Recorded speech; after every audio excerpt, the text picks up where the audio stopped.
दोस्तों आज के इस वीडियो में हम बात करने वाले हैं खुजली के बारे में। खुजली जिसे हम नॉर्मल लैंग्वेज में इचिंग कहते हैं, आयुर्वेद में उसे कंडू कहा जाता है।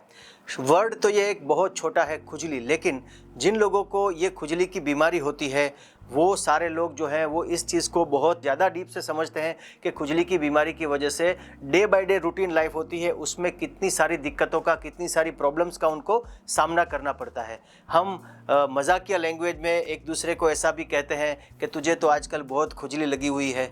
तो दोस्तों खुजली जो है ये एक बहुत बड़ी बीमारी है। आज के इस वीडियो में हम बात करने वाले हैं कि खुजली जो है वो कितने प्रकार की होती है। जनरली हम देखने जाएं तो खुजली जो है वो दो प्रकार की हमें देखने को मिलती है। एक होती है वेट इचिंग, जैसे कि काफ़ी सारी जगह जैसे फंगल इन्फेक्शन हो जाता है जिन लोगों को, तो उसमें जो इचिंग होती है वो वेट होती है। कुछ लोगों को ड्राई इचिंग होती है, मतलब स्किन बिल्कुल ड्राई हो जाने की वजह से इचिंग होती है, तो वो ड्राई इचिंग होती है। हम दोनों इचिंग के बारे में आज यहाँ पे बात करने वाले हैं, जिन लोगों को वेट इचिंग होती है और जिन लोगों को ड्राई इचिंग होती है। तो गीली खुजली और सूखी खुजली, ये दोनों खुजली में कौन कौन सी आयुर्वेदिक दवाइयाँ हम यूज़ कर सकते हैं। जनरली खुजली जो है वो हमारी बॉडी के हर हिस्से में हमें होती हुई देखने को मिलती है। जैसे कि सर में खुजली होती है, काफ़ी सारे लोगों को डैंड्रफ की वजह से या सोराइसिस की वजह से, स्कैल्प सोरियासिस की वजह से या कोई और बीमारी की वजह से भी सर में खुजली होते हुए देखी जाती है। उसके अलावा कान में भी खुजली होती है, बदन के हर पार्ट में खुजली होती है, कुछ लोगों को प्राइवेट पार्ट्स में खुजली होती है। उसके अलावा फीमेल में होता है, काफ़ी सारी फीमेल में ऐसा देखने को मिलता है कि ब्रेस्ट के नीचे के भाग में भी खुजली होते हुए देखने को मिलती है। उसके अलावा छोटे बच्चे जो होते हैं तो छोटे बच्चों में आपको एनल इचिंग देखने को मिलती है, यानी कि रेक्टल रूट के आसपास, मोशन की जगह के आसपास भी बच्चों को कृमि की वजह से जो है वो खुजली होते हुए देखने को मिलती है। तो काफ़ी सारी अलग अलग जगहों पे शरीर में खुजली होती है। तो दोस्तों आज इस वीडियो में हम बात करने वाले हैं कौन सी ऐसी 5 आयुर्वेदिक औषधियां हैं कि जो लोग खुजली से पीड़ित हैं वो लोग उसका सेवन करेंगे तो उनकी खुजली की बीमारी जो है वो बिल्कुल ठीक हो जाएगी। तो दोस्तों आइए बात करते हैं हमारे टॉपिक के बारे में। मैं डॉक्टर सुहेल दलाल आप सभी लोगों का स्वागत करता हूं हमारे YouTube चैनल संजीवनी आयुर्वेदा हॉस्पिटल में। अगर आप लोग इस चैनल पे नए हैं तो इस चैनल को सब्सक्राइब करना ना भूलें। दोस्तों मैं एक आयुर्वेदिक डॉक्टर हूं, गुजरात आयुर्वेद यूनिवर्सिटी से पढ़ा हुआ हूं और पिछले 13 सालों से सूरत में एज ए आयुर्वेदिक कंसल्टेंट में काम कर रहा हूं। हमारा यहाँ पे संजीवनी आयुर्वेदा एंड पंचकर्म हॉस्पिटल है।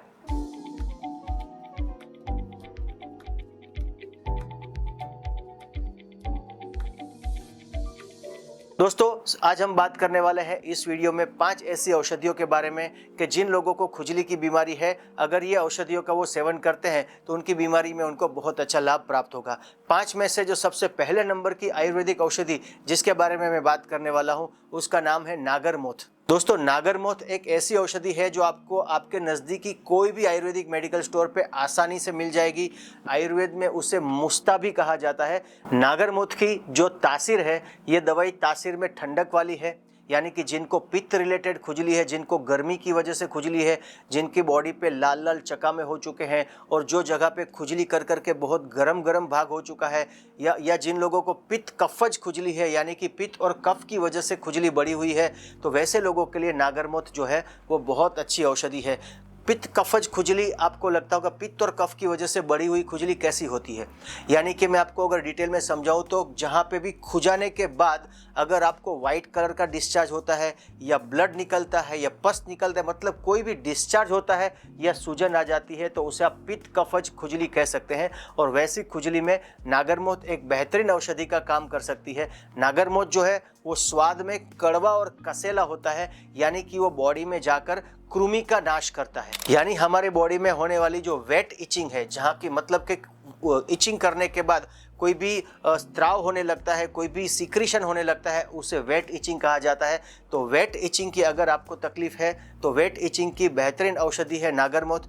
नागरमोथा का जो सेवन है वो हम 1 से 3 ग्राम के डोज में, यानी कि आधी चम्मच के डोज में सुबह और शाम खाना खाने के बाद गर्म गुनगुने पानी के साथ कर सकते हैं। अगर आप नागरमोथा का रेगुलर 1 महीने तक सेवन करते हैं तो कफ पित्त रिलेटेड, यानी कि वेट इचिंग की जिन जिन लोगों को समस्या है उन लोगों को बहुत अच्छे लाभ प्राप्त होंगे। उसके अलावा नागरमोथ जो है उसको कृमिघ्न कहा गया है, यानी कि जिनको वर्म्स की वजह से तकलीफ है उन लोगों के लिए भी नागरमोथ बेहतरीन औषधि है। नागरमोथ जो है वो बेस्ट ब्लड प्यूरिफायर है, यानी कि आपके खून को शुद्ध करने वाली एक बेहतरीन आयुर्वेदिक औषधि है। नागरमोथ के बारे में आयुर्वेदा में जो श्लोक बताया गया है, श्लेष्म रक्त जीत कृमि विनाशिनी, यानी कि आपके ब्लड में जो श्लेष्मता यानी कि चिकाश बढ़ी हुई है, कुछ लोग जो ज़्यादा मीठा खाने के शौकीन होते हैं, जो लोग भैंस का दूध ज़्यादा पीते हैं, जो लोग चिकनाहट वाली चीज़ें जैसे कि दही का सेवन ज़्यादा करते हैं, जो लोग दिन के टाइम में ज़्यादा सोते हैं, पूरे दिन में बहुत ज़्यादा सोते हैं, वैसे लोगों को जो इचिंग आती है वो वेट इचिंग होती है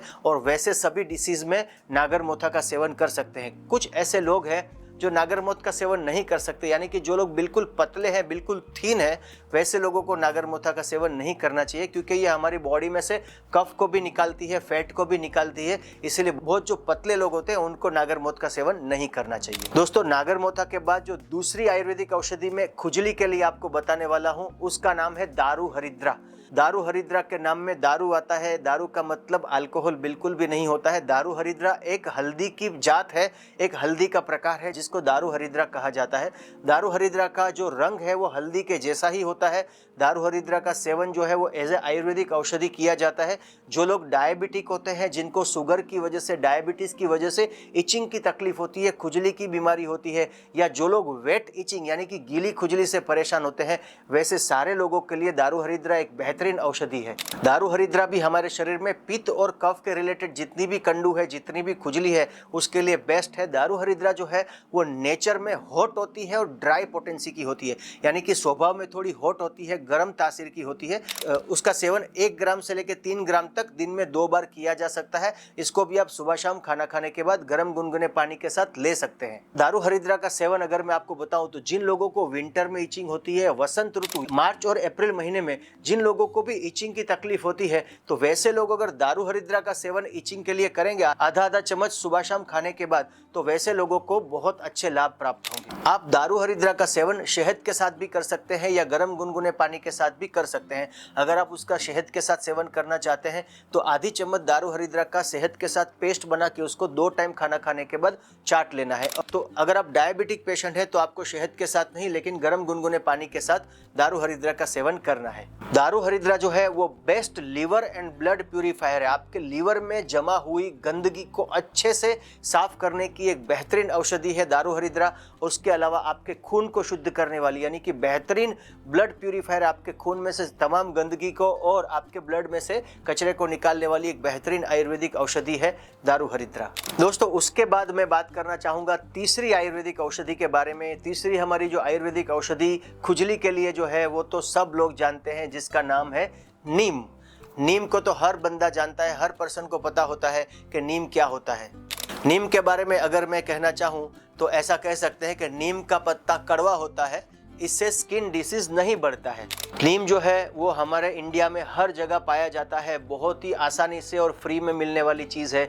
आपको पता होगा गांव के लोग अगर शरीर में खुजली आती है, समर सीजन में उनको अगर फंगल इन्फेक्शन हो जाता है या खुजली आती है, अगर बहुत ज़्यादा पसीने की वजह से खुजली आती है तो नीम के पानी से नहाते हैं, या तो नीम के पत्तों को अपनी बॉडी पे रगड़ के उसके बाद नहा लेते हैं। अभी तो हर कंपनी अलग अलग ब्रांड जो है वो नीम के साबुन वगैरह बनाती है।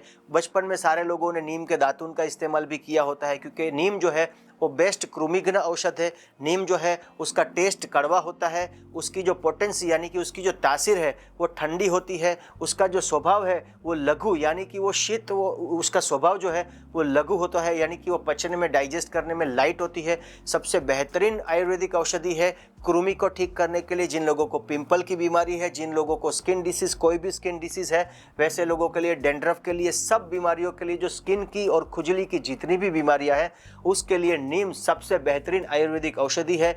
नीम का सेवन आप अलग अलग तरीके से कर सकते हैं। काफ़ी सारी फार्मेसीज जो है वो नीम की टैबलेट बनाती है, नीम को आप पाउडर के स्वरूप में भी ले सकते हैं, नीम के तेल का इस्तेमाल भी कर सकते हैं। आप नीम को अलग अलग तरीके से ले सकते हैं। नीम जो है उसका अगर आप पाउडर के स्वरूप में सेवन करते हैं तो आधी चम्मच यानी 1 से 3 ग्राम सुबह और शाम खाना खाने के बाद आप उसका सेवन कर सकते हैं। ये भी जिन लोगों को वेट इचिंग यानी कि गीली खुजली की समस्या है है उन लोगों के लिए एक बेहतरीन आयुर्वेदिक औषधि है। दोस्तों उसके बाद मैं आपको फोर्थ आयुर्वेदिक औषधि के बारे में बताना चाहूँगा कि जिसको आप इचिंग में यूज़ कर सकते हैं, जिसका नाम है सरसों, जिसको मस्टर्ड कहते हैं। सरसों को हर इंसान जानता है। काफ़ी सारे इंडिया के ऐसे प्रांत हैं, काफ़ी सारे ऐसे हिस्से हैं जहाँ पे सरसों के तेल का पूरे साल कुकिंग के लिए और खाने के लिए इस्तेमाल होता है। जी हाँ दोस्तों, सरसों के बारे में आयुर्वेद में ऐसा कहा गया है, कंडू कुष्ठ कृमि, यानी कि हमारे शरीर में कृमि की वजह से या कोई भी प्रकार की इचिंग आ रही है, उसके लिए सबसे बेहतरीन है सरसों का तेल। जी हाँ दोस्तों, सरसों का तेल जो है ये सूखी खुजली के लिए सबसे बढ़िया है। कुछ लोगों को सोराइसिस होता है, कुछ लोगों को स्कैल्प सोरियासिस होता है, कुछ लोगों की चमड़ी सूख गई होती है, बहुत ज़्यादा सूखी हुई होती है, कुछ लोगों की एड़ियाँ फटी हुई होती है, कुछ लोगों की चमड़ी जो है वो सूख के हाथी जैसी मोटी हो जाती है, जिसे आयुर्वेद में गज चर्म नाम की बीमारी कहा जाता है। ये जितनी भी ड्राई इचिंग की जो बीमारियां हैं, सूखी चमड़ी की जो बीमारियां हैं, उसमें आप सरसों के तेल का लोकल एप्लीकेशन अगर सुबह शाम दिन में 2 बार करते हैं तो आप उससे बेहतर रिजल्ट्स प्राप्त कर सकते हैं। दोस्तों कोठ यानी कि शीत पित्त जैसी बीमारी जिसे हम अर्टिकेरिया कहते हैं, अर्टिकेरिया अगर आपको एक्यूट अटैक आया है तो उस बीमारी में अगर आप सरसों के तेल का डायरेक्ट एप्लीकेशन करेंगे तो तुरंत ही शांत हो जाएगा। ऐसे जितने भी ड्राई स्किन डिसऑर्डर्स हैं उसमें सरसों के तेल का आप मालिश के तौर पे यानी कि लोकल एप्लीकेशन के तौर पे इस्तेमाल कर सकते हैं।